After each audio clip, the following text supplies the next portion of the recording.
Hi, it's On This Day from the Anfield Wrap, and on this day it's Fernando Torres' 35th birthday, and it seems like only yesterday, Lizzie, 2007 when he signed for us. I was hugely excited. Do you remember how you felt?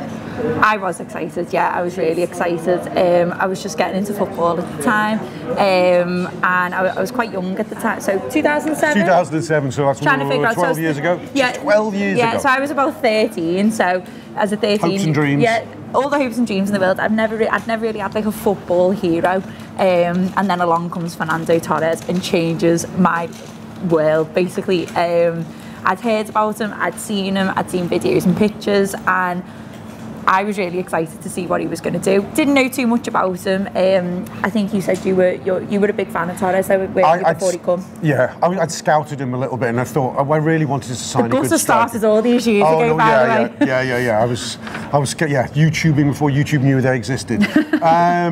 But yeah, I was excited by him coming in. He had a pedigree, slightly gone off the rails a little bit. I think we signed him when he's 23, been a real bright hope at 19. But it was a coup for Rafa to get him because lots of big Spanish clubs wanted him, some big English clubs had wanted him in the past. So it was a big deal. And then he hits the ground running. Remember that goal against Chelsea on his Anfield debut, hat-trick against Derby County. The season just unravelled for him, didn't it? Yeah, it did. It just seemed that every single time he'd get on the ball, he was the type of player that literally make you get up out your seat. And he was so exciting, and you just didn't know what he was going to do next. Best goal best goal was Blackburn. Yeah. Blackburn at home, the volley.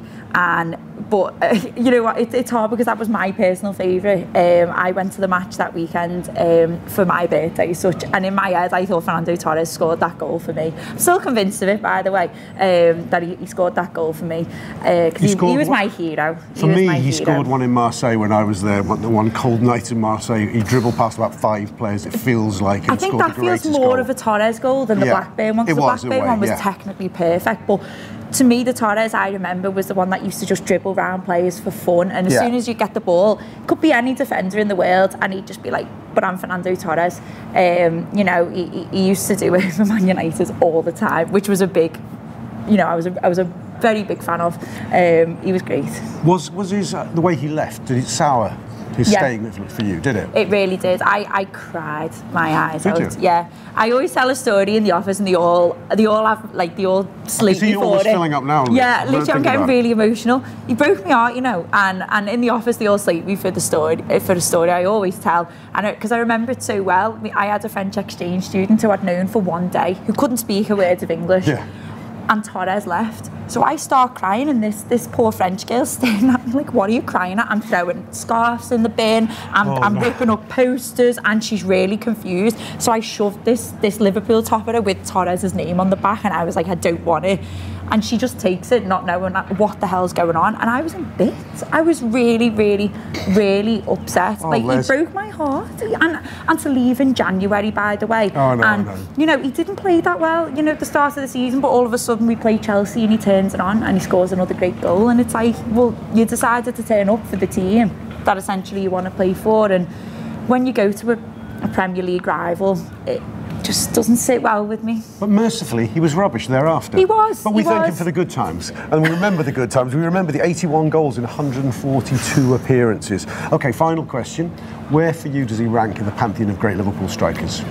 From what I have personally seen, I have to put him second to Luis Suarez. OK. I know if you're looking at out-and-out strikers, he's top.